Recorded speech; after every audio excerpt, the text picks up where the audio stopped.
가족들 몰래 송탄 자동차 운전 전문학원에서 2종 소형 면허를 땄습니다. 사실 배달용으로 쓰는 125cc 바이크만 탈 거였으면 굳이 2종 소형까지는 필요 없었습니다. 그런데 제 목표는 따로 있었습니다. 바로 혼다 ADV350 330cc 쿼터급 스쿠터를 타고 싶었거든요. 당시 저는 키 184cm에 몸무게 115kg. 일반적인 소형 스쿠터를 타면 출력도 부족하고 연비도 떨어지고 무엇보다 안전성에서 불안했습니다. 그래서 찾은 결론이 ADV350이었습니다. 특히 마음에 들었던 건 빠르다가 아니라 안전 옵션이었습니다. 트랙션 컨트롤, 뒷바퀴가 미끄러질 때 엔진 출력을 자동으로 조절해서 슬립을 줄여주는 기능인데 비 오는 날, 맨홀 위, 모래길, 급가속 상황 이런 순간들에서 생각보다 엄청난 차이를 만들어줬습니다. 처음 탔던 바이크는 혼다 벤니 110이었습니다. 연비는 정말 좋았습니다. 그런데 쇼바도 단단하고 출력이 부족하다 보니까 큰 도로에서는 오히려 주변 차량 흐름에 방해가 될 정도였습니다. 가속이 안 되니까 뒷차 눈치 보면서 자꾸 길을 비켜줘야 했습니다. 사실 저는 어릴 때부터 자전거를 오래 탔고 평택에서 부산까지 자전거 여행도 다녀왔었습니다. 그래서 이륜차 감각은 상당히 숙달되었다고 생각합니다. 다만 바이크는 또 다른 무언가가 있습니다. 그리고 오래 타면 탈수록 크고 작은 사고는 언젠가는 난다. 중요한 건 사고를 안 내는 게 아니라 큰 사고로 이어지지 않게 하는 거였습니다. 그래서 저는 고속주행을 최대한 피합니다.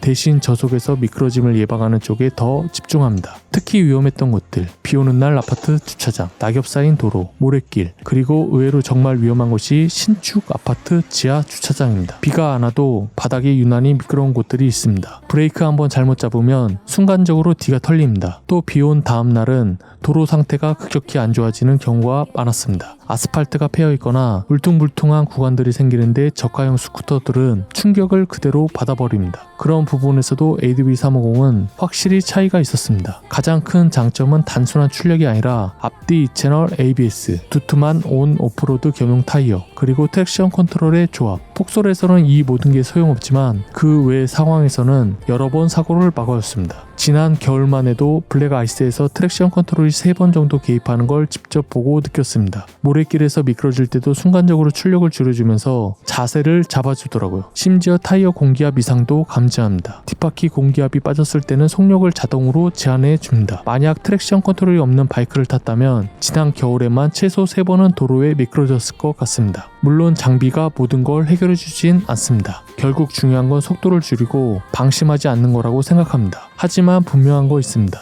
좋은 안전 장비는 사고를 줄여준다. 2종 소형 면허를 딸 때도 부산까지 자전거 여행을 갔을 때도 사실 저는 허락받고 움직이지 않았습니다. 물론 무작정 저지르는 건 위험합니다. 하지만 살다 보면 완벽하게 준비될 때까지 기다리다가는 평생 시작도 못하는 일들이 있더라고요. 그래서 저는 어느 순간부터는 일단 시작하고 책임은 내가 지자 이런 마음으로 움직이게 됐습니다. ADV350도 그랬습니다. 남들에게는 굳이 라는 이야기를 들을 수도 있었지만 저한테는 조금 더 안전하게 오래 타기 위한 선택이었습니다.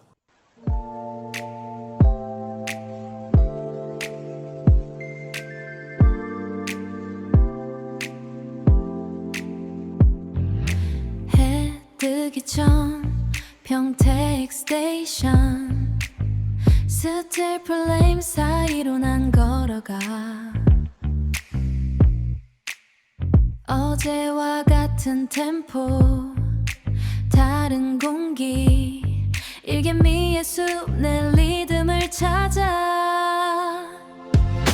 하나 둘 셋 넷 맞춰가 도시의 심장 소리에 기대 지루한 듯 완벽한 이 순간 우리 평택 속에 피어나 Hey let's keep it steady Container box 쌓이는 루틴 내 안에 톱니바퀴는 부드러워 커피 향기 속에 디지털 미소 누가 뭐라 해도 내 길을 가 하나 둘 셋 넷 맞춰가 도시의 심장 소리에 기대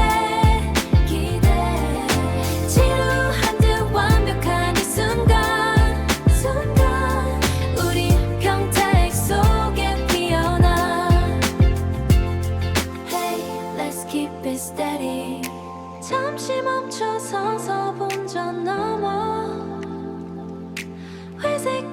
숲이 춤을 춰 내일의 날